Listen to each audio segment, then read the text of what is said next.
It was just another normal day. I was walking back home from the grocery store, arms full of plastic bags, my dress simple, hair tied back in a loose bun, no makeup, no flashy jewelry, just me, as I was every day. People passed me by, barely noticing. Some smirked. A group of girls whispered and giggled as I struggled with my bags. One of them even said loud enough for me to hear, "Ugh, some people really don't care how they look in public." I didn't say anything. I just smiled politely and kept walking, pretending it didn't sting. But inside, it did. Because this wasn't the first time. I'd always been the quiet one, the one who didn't try to stand out. And in this world, that somehow made me invisible, what they didn't know was that I used to be someone. I used to have dreams, but life had its own plans. After my parents passed away and I was left to care for my little brother, I let go of everything else. My life became about survival, not fashion or fitting in. I worked long hours, saved every penny, and kept my head down. People judged me from the outside, but none of them knew my story. Then, one day, something happened that turned everything upside down. I was at the corner store, juggling bags again, when a sleek black car pulled up out of nowhere. The door opened and a man stepped out. Not just any man, he was tall, confident, and wore a suit that probably cost more than everything I owned. People instantly noticed him, the way you notice someone important without even knowing who they are. But what shocked everyone, including me, was that he walked right past the crowd, straight to me. And then, in front of all the people who had laughed at me minutes before, he said something that changed my life forever. I couldn't believe it. My heart was racing. Who was this man? And why? Why was he looking at me like I was the only person in the world? That moment was just the beginning. What followed was a whirlwind I never saw coming, a story of judgment, second chances, and a kind of love that money couldn't buy. But before I tell you what happened next, you need to know one thing. Nothing about my life after that day was ever the same again. He looked at me like he knew me, not just from somewhere random, but like he had been searching for me. I was frozen, unsure if I should smile or walk away. I mean, people like him didn't talk to women like me, not the kind struggling with grocery bags, wearing 10 shoes. But he smiled, a calm, genuine smile that caught me off guard. Then he offered to help with my bags. At first, I thought it was a prank, or maybe some kind of social experiment. But no cameras popped out. No one yelled, "Gotcha," just him, standing there like the whole world had paused. We walked a little down the street together. I was too nervous to say much. I didn't even ask his name, and he didn't offer it right away either. But he talked about small things, like how the weather had been weird lately, and how he used to visit this neighborhood when he was younger. I just nodded along, still unsure what was happening. My mind was racing with questions. Why me? Was this some kind of mistake? Was he just being nice, or was there something else going on? By the time we reached the corner, he paused and said, "You're not like the others." I didn't know what he meant by that, but before I could ask, his driver pulled up again. He smiled, gave me a small card, and said, "Call me if you ever feel like being seen for who you really are." Then he got in and left just like that. I stood there for a moment, staring at the card in my hand. It had only a name, no number, no title, just J. Miller. The people who had laughed at me earlier were still watching, mouths half open, whispering again, but this time, they weren't laughing. When I got home, I tucked the card in my drawer and didn't touch it for days. My brother noticed something was off. He asked if I was okay. I wanted to tell him, but how could I explain something even I didn't understand? Meanwhile, strange things started happening. Little things like a package of fresh groceries left at my door, or my electricity bill suddenly marked paid. At first, I thought maybe it was a mistake, but deep down, I knew it wasn't, and that was just the beginning.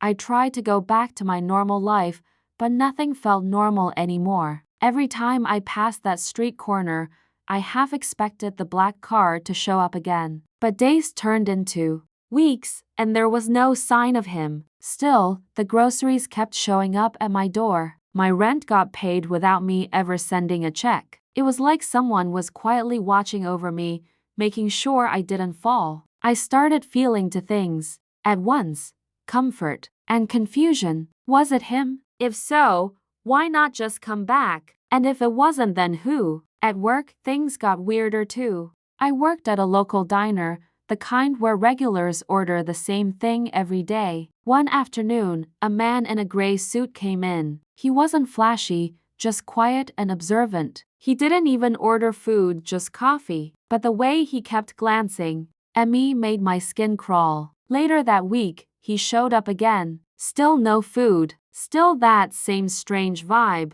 I started wondering if maybe this J. Miller had enemies. And if somehow, by accident, I'd gotten caught in something much bigger. Then I realized my brother Ethan noticed it too. He's only 15 but way too smart for his age. He started asking questions why the fridge was always full, why I didn't worry about bills anymore. I wanted to protect him from everything, but he kept pushing. One night, he even followed me to the grocery store and saw me talking to the man in gray when he appeared again. He said he didn't like the look in that guy's eyes. Meanwhile, rumors started swirling. People around the neighborhood began acting strange. A woman I barely knew asked if I was seeing someone important.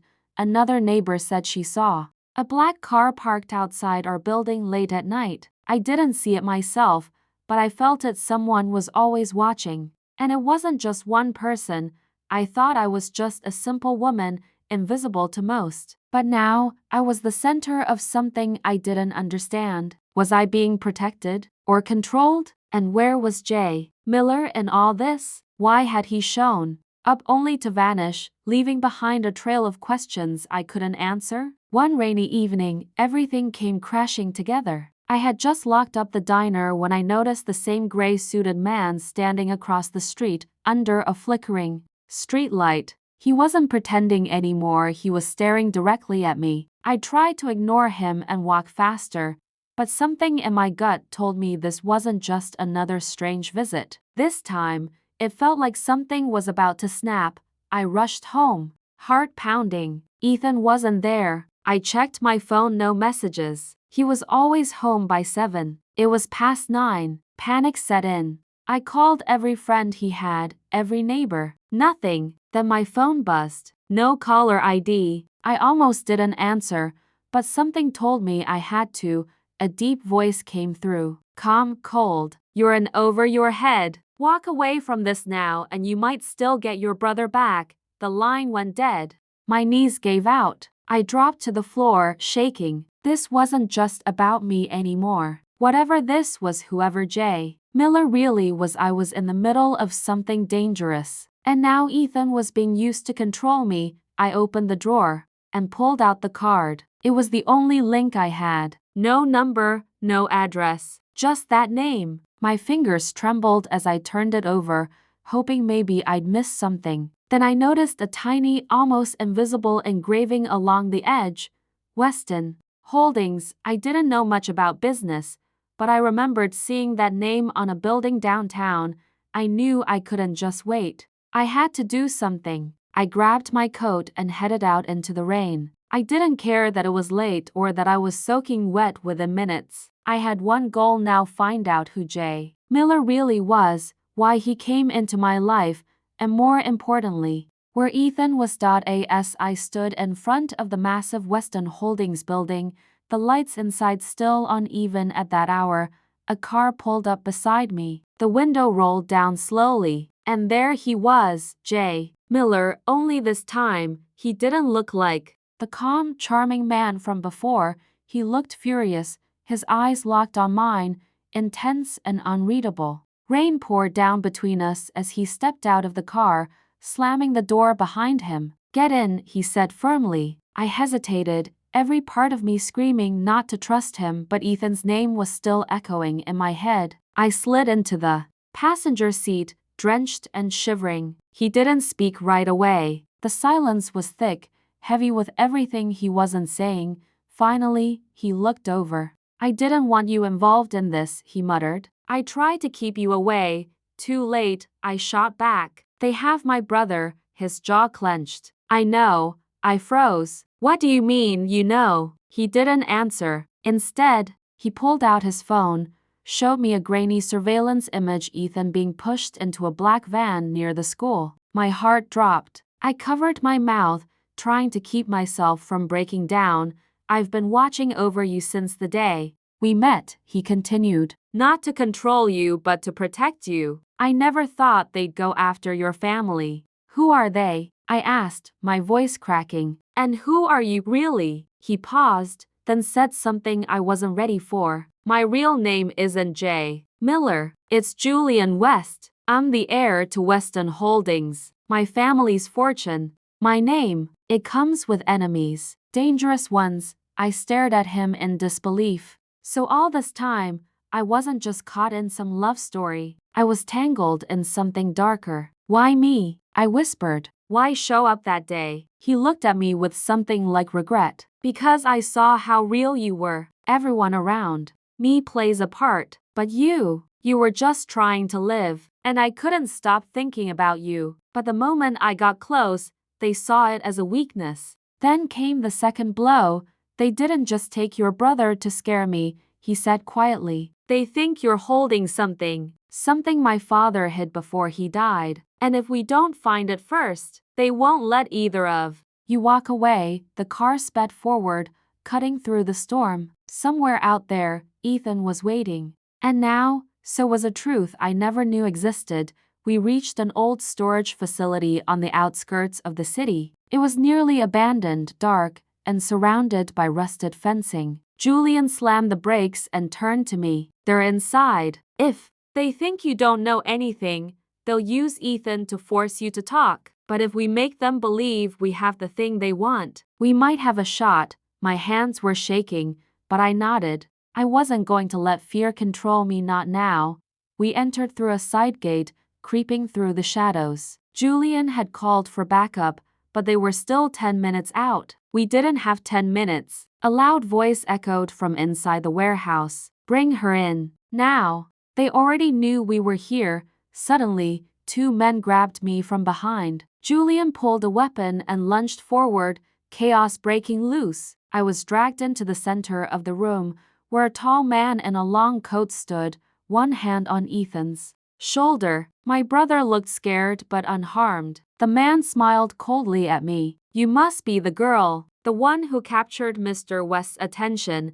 I shouted, "Let him go. I don't know anything." The man chuckled. "That's the problem. You don't know, but you have it." I was confused until he held up an old photo of me and Ethan as kids, sitting on a bench. My mom was behind us. What I hadn't noticed before was the pendant she wore in that photo, the same one I found in her belongings years ago and never thought twice about. It was still tucked away in my drawer. He wasn't after Julian. He was after my family all along.